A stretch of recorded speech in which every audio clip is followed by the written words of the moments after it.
તો technically basically તમે એને definitely buy on dips kind of counter ગણાવી શકો. ઓવરઓલ એક રેઝિસ્ટન્સ છે 360 365ની આજુબાજુ.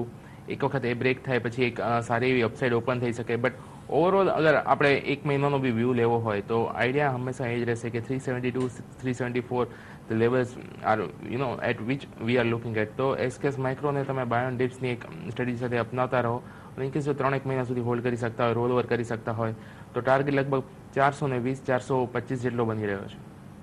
ઓકે, પ્રી ઓપન સેશનમાં અત્યારે જોવા જઈએ તો ડીએલએફ પર હજુ પણ દબાણ યથાવત દેખાઈ રહ્યું છે. આખા અઠવાડિયા દરમિયાન સારું એવું રિટર્ન આપ્યું છે. ઓલમોસ્ટ આખા મહિનામાં જોવા જઈએ તો 17% રિટર્ન ડીએલએફે આપી દીધું છે. ખાસ કરીને આજે એક સીસીઆઈના દંડમાંથી છુટકારો મેળવવા માટે સુપ્રીમ કોર્ટમાં આજે અરજી ઉપર સુનાવણી પણ છે આમાં, અને ખાસ કરીને 100 કરોડ રૂપિયા જે ફાઇન જે છે એ ભરવા માટે પણ ડીએલએફ તૈયાર છે એવા સમાચાર મળી રહ્યા છે. ત્યારે ડીએલએફ પર અત્યારે હવે ખાસ કરીને જિગ્નેશ શું કરવું જોઈએ?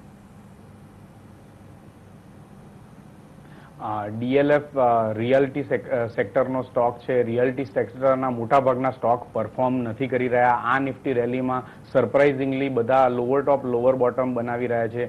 એક નેગેટિવ ડાયવર્જન્સ જોવા મળી રહ્યું છે. ડીએલએફમાં પણ એ રીતના ઓન અ લાર્જર નોટ જોઈએ તો 2009થી ફક્ત લોઅર ટોપ લોઅર બોટમ બની રહ્યા છે.